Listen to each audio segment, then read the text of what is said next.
الحمد لله رب العالمين والصلاة والسلام على رسوله الكريم أما بعد فقد قال الله تعالى في القرآن المجيد والفرقان الحميد أعوذ بالله من الشيطان الرجيم بسم الله الرحمن الرحيم میرے محترم سامعین و حاضرین حضرات و خواتین، السلام علیکم ورحمۃ اللہ وبرکاتہ۔ آپ سب کا پارٹ 3 میں خیر مقدم ہے۔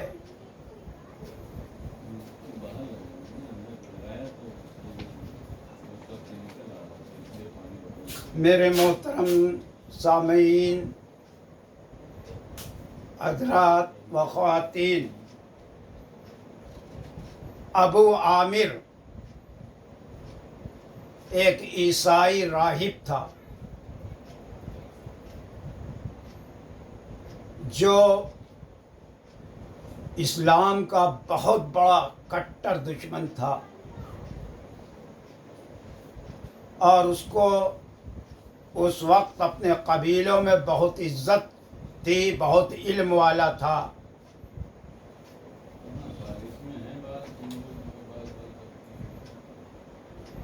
ابو عامر کی ان تمام کوششوں میں اسلام کو مٹانے میں مدینہ کے منافقوں کا ایک گروہ اس کا شریک کار تھا، اور باہم مشوروں سے یہ لوگ اسلامی تحریک کو مٹانے کی تدبیریں کیا کرتے تھے۔ چنانچہ اسی شخص کی تجویز کے مطابق مدینہ کے کچھ منافقوں نے اپنی ایک الگ مسجد بنانے کا فیصلہ کیا، جس کا ذکر پہلے آ چکا ہے۔